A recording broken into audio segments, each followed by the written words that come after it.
பூஜ்யாய ஸ்ரீ ராகவேந்திராய சத்யதர்ம ரதாயச பஜதாம் கல்பவருட்சாய நமதாம் காமதேனவே. ஸ்ரீ யோகி ராம் சரத்குமார் யோகி ராம் சரத்குமார் யோகி ராம் சரத்குமார் ஜெயகுரு ராயா. உலகெங்கிலும் வாழ்ந்து கொண்டிருக்கும் ஸ்ரீ ராகவேந்திரா யூடியூப் சேனல் நேயர்களுக்கு டாக்டர் சைதே ராஜாவின் அன்பான வணக்கங்கள். நாம் இப்பொழுது இந்த எபிசோடில் வார ராசி பலன்கள் வாக்கிய பஞ்சாங்க அடிப்படையில் மார்ச் 4ஆம் தேதி முதல் மார்ச் 10 வரைக்கும் உள்ளடக்கிய நாட்களுக்கு கிரகங்கள் எப்பேற்பட்ட பலன்களை வழங்கப் போகிறது என்பதை ஒவ்வொரு ராசியாக பார்க்கலாம் வாங்க.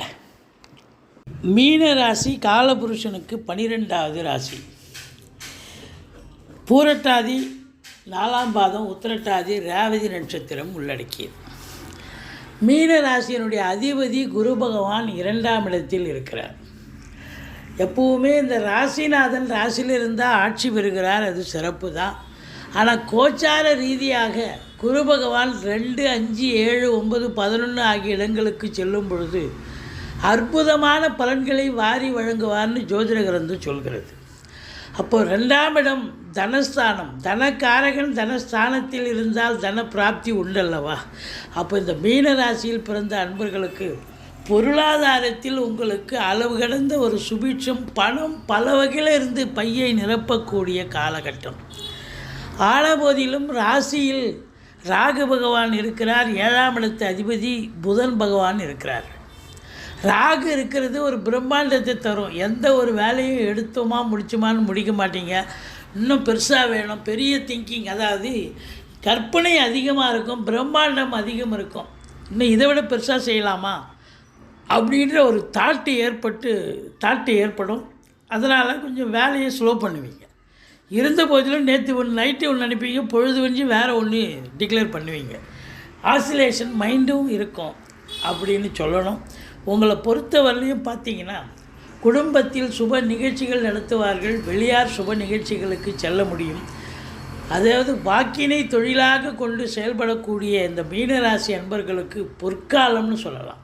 வழக்கறிஞர்கள், ஆடிட்டர்கள், ஆசிரியர்கள், பேராசிரியர்கள், இலக்கியவாதிகள், சொற்பொழிவாளர்கள், மேடை பேச்சாளர்கள், பட்டிமன்ற பேச்சாளர்கள், மற்றபடி அரசியல் பிரமுகர்கள் எல்லாம் வாக்கினை தொழிலாக கொண்டு தான் செயல்படுறாங்க அவங்க.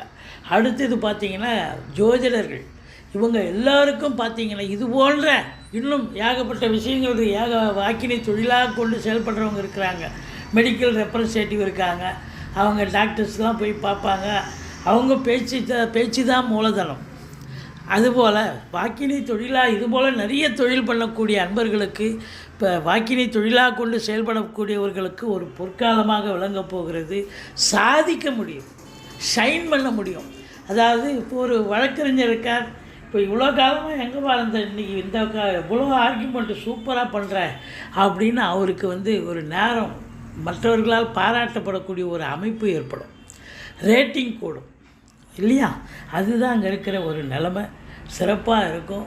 உங்கள் சொல்லுக்கும் செயலுக்கும் மதிப்பு மரியாதை கண்டிப்பாக ஏற்படும். வாழ்க்கை துணை அல்லது மனைவியால் யோக பாக்கியங்கள் கிடைக்கக்கூடிய காலகட்டம். எதிரிகள் ஓடி ஒளிவார்கள். கடன் சுமை படிப்படியாக குறையும். கோர்ட்டில் கேஸ் எதாக இருந்தால் சாதகமாக தீர்ப்பு வரும். சொந்த தொழில் செய்யக்கூடிய அன்பர்களுக்கு நம்பிக்கைக்கு பாத்திரமான பணியாளர்கள் கிடைப்பார்கள். அது மட்டும் இல்லைங்க,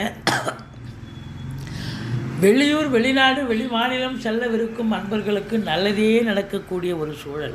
7ஆம் இடத்தில் கேது இருக்கிறதால 7ஆம் வீட்டை புதன் பார்க்குறார். 7க்குடையவன். ஓரளவுக்கு ஒரு அண்டர்ஸ்டாண்டிங், ஒரு கருத்து ஒற்றுமை இருந்தாலும் சில நேரங்களில் கருத்து வேறுபாடு கணவன் மனைவிக்குள்ள கருத்து வேறுபாடு வரும். நண்பர்கள்கிட்டையும் ஒரு நல்லிணக்கு இருக்காது. பேச்சுவார்த்தை, விவாதங்கள், வீண் விவாதங்கள் வரும். வேலை பார்க்குற இடத்துல, தொழில் பண்ணுற இடத்துலையும் எச்சரிக்கையாக இருக்க வேண்டும். இருந்த போதிலும் 8ஆம் இடத்தை குரு பார்ப்பது திடீர் அதிர்ஷ்ட வாய்ப்புகள் கூடி வரும். வரா கடன்கள் வசூலாகும். இன்சூரன்ஸ் பணம் கிளைம் ஆகி கைக்கு வரக்கூடிய ஒரு காலகட்டம். வாரிசே இல்லாத குடும்பங்களுக்கு உங்களை வாரிசாக நியமித்து அவங்களுடைய சொத்து பத்து நகலட்டு லிக்விட் கேஷ் உங்கள் பெயருக்கு மாற்றி எழுதக்கூடிய விபரீத ராஜயோகம் ஒரு சிலருக்கு அமைகிறது. 9ஆம் இடத்தை சனி பார்ப்பதால் தந்தைக்கும் உங்களுக்கும் கருத்து வேறுபாடு வரும். இருந்த போதிலும் வெளியூர், வெளிநாட்டு பயணம் உங்களுக்கு அனுகூலத்தை தந்த போதிலும் எடுத்து செல்லும் தாஸ்தா வேஜிக்களை சரிவர எடுத்து செல்லுங்கள். மற்றபடி 10ஆம் இடத்தை குரு பார்ப்பது மாபெரும் சிறப்பு. தொழில் எவ்வளோக்கு எவ்வளோ காசு வருமா கேட்ட இடத்துல தொகை கிடைக்கும், அமௌண்ட்டு கிடைக்கும். அந்த அமௌண்ட்டை வச்சு தொழிலை விரிவாக்கம் பண்ணுங்கள், எக்ஸ்டெண்ட் பண்ணுங்கள், அல்லது இன்னொரு தொழிலை அது இன்னொரு பிரான்ச்சை ஓப்பன் பண்ணலாம். காற்றுள்ள போதே தூட்டிக்கொள்னு பெரியவங்க சொல்லியிருக்காங்க. அப்போ நீங்கள் இந்த காலகட்டத்தை பயன்படுத்தி கொள்ளுங்கள். தொழில் எவ்வளோக்கு எவ்வளோ இன்வெஸ்ட் பண்ணுறீங்களோ அவ்வளோக்கு எவ்வளோ வருமானம் கண்டிப்பாக கிடைக்கும். அரசு உத்தியோகத்தில் இருக்கிறீங்க, உங்களுக்கு சலுகைகள் அனைத்தும் கிடைக்கும். தனியார் துறையில் இருக்கிறீங்க, உங்களுக்கும் சலுகைகள் அனைத்தும் கிடைக்கும். ப்ரமோஷன், இன்க்ரிமெண்ட்டு, அப்புறம் ட்ரான்ஸ்ஃபரு, இதெல்லாம் எதிர்பார்த்து காத்திருக்கிறவங்களுக்கு நல்லது நடக்கும். உங்களுக்கு நேரம் நல்லா இருக்கிறதால மேலிடத்தில் நிர்வாகத்தில் செல்வாக்கு கிடைக்கும். உங்கள் பார்த்தீங்கன்னு சொன்னால் நிர்வாகத்தில் நல்ல பேர் கிடைக்கும். என்னங்க எங்களுக்கு 7.5 சனி போயிட்டுருக்கேன், நீங்கள் எல்லாம் இப்படி சொல்கிறீங்களே, இருக்கட்டும். முதல் 19 வயசுக்குள்ளே இருக்கிறவங்க முதல் ரவுண்டு நடக்கக்கூடிய இளைஞர்கள் சரியாக படிக்க மாட்டாங்க, அரியர்ஸ் வச்சுப்பாங்க, இல்லை ஏதாவது படிப்பில் கொஞ்சம் சரியில்லாத ஒரு எதிர்பார்க்குற மார்க் எதிர்பார்க்க முடியாது. ஆனால் 19 வயசுக்கு மேலே இருக்கிறவங்களுக்கு இது 2வது ரவுண்டாக இருக்கும். நல்லதே நடக்கும். வாழ்க்கையில் இதுதான் வாழ்க்கை, இதுதான் கல்வி, இதுதான் தொழில், இதுதான் உத்தியோகம் அப்படின்னு நிரந்தரத்தை, அதாவது இதுதான்னு ஒரு கன்ஃபர்மேஷன் கொடுத்துட்டு போகும் இந்த 7.5 சனி. இது சங்கடம் தீர்க்கும் சனி பகவானே, மங்களம் பொங்க மனமை திருவிழா, சச்சரவில்லி சனீஸ்வர தேவை, இச்சகம் வாழ்க இன்னொருள் தாத்தா. இந்த ஸ்லோகத்தை சொல்லி எள்ளெண்ணெய் தீபம் இட்டு வாருங்கள். சனிக்கிழமை தோறும் சனீஸ்வர பகவானுக்கு தலைக்கு வரது தலைப்பாயிட போகும். தொழில் உத்தியோகம் சிறப்பாக செல்லும், லாபம் கிடைக்கும், அசையா சொத்துக்கள் மூலம் லாபம் கிடைக்கும், பெண்களால் அனுகூலங்கள் ஆதாயங்கள் கிடைக்கப் போகிறது, தந்தையால் செலவினங்கள் ஏற்படக்கூடிய ஒரு நிலை இருக்கிறது.